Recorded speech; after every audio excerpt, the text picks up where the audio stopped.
Have any of you had an existential crisis recently? Well, I'm here to give you one.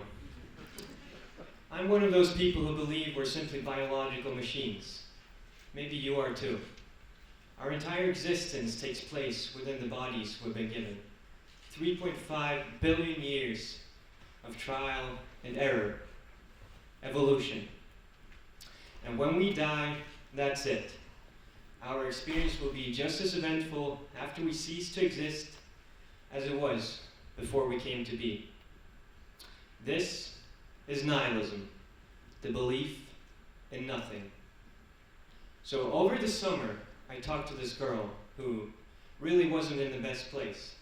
She had pretty much completely given up on life and saw it all as a cruel joke, a mockingly long wait for the inevitable death that would render her entire existence completely meaningless. And this got me thinking, where I saw beauty in the crazy coincidence that conscious life exists, all thanks to a little chemical reaction all those billions of years ago, she saw nothing but misery. So much so that she gave herself until October for things to get better, or else she wouldn't want to be a part of it anymore. It is now November, and you must all be wondering whether she's still with us or not. So a couple of weeks ago, I checked up on her. Turns out she's doing better now.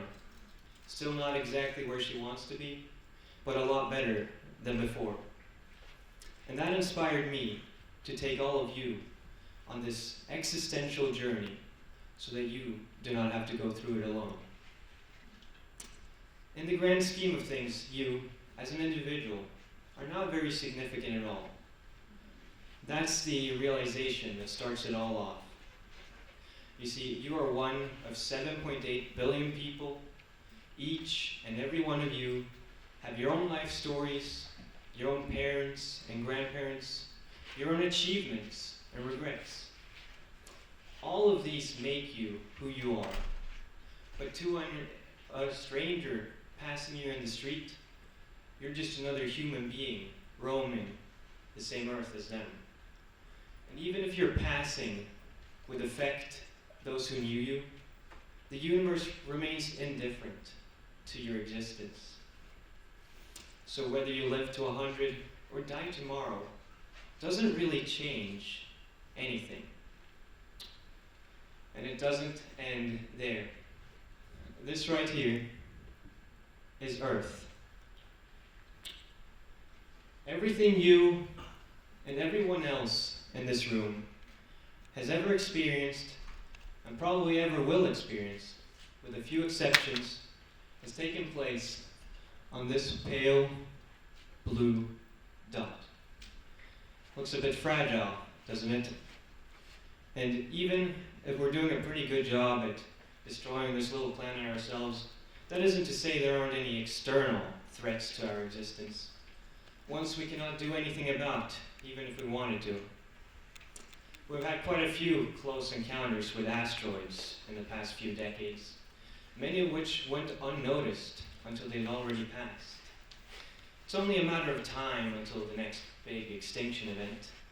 You may only know of the one that has killed the dinosaurs, and lightning doesn't strike twice, right? Well, in reality, there have been 5 big extinction events in the past 500 million years, the biggest of which eliminated 96% of all species on Earth. But let's say we make it past the next big extinction event. We find a way to make life eternal and become a multiplanetary intergalactic species. Then we're off the hook, right? Then we can go on and find the grand meaning of the universe, right? Wrong. Because even this universe's existence cannot be taken for granted. But that whole discussion is a bit too meta for this talk. So, for now, the main takeaway is this.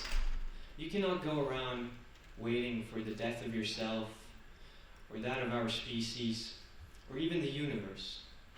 That's no fulfilling way to live.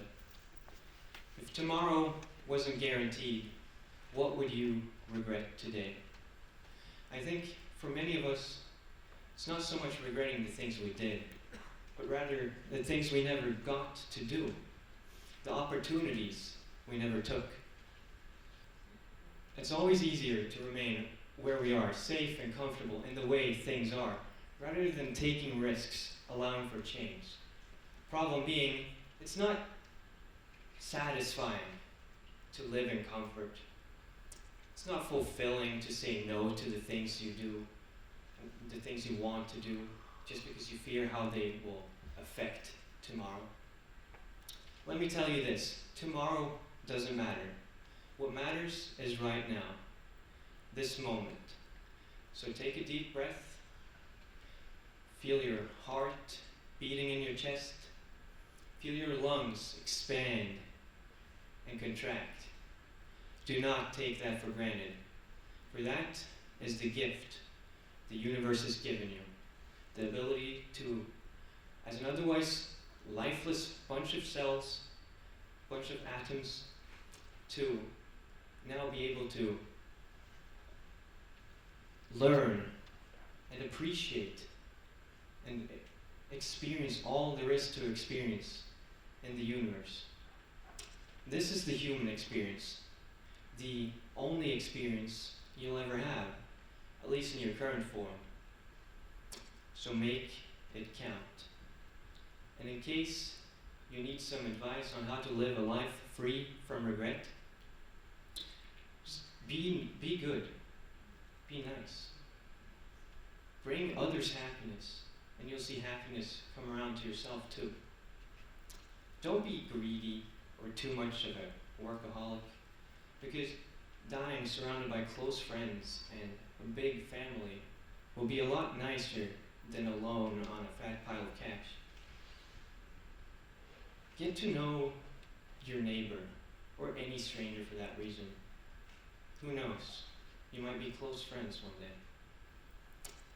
Travel, see all there is to see, and share these experiences firsthand with loved ones. And last, but most importantly, whatever you choose to do in life, it will work out in the end. It has so far, hasn't it? And it'll keep doing so. So if you ever find yourself in a tricky situation or having a tough time, just think to yourself, all is temporary, and this too shall pass. Now go out there and live the life you truly want to live. Thank you.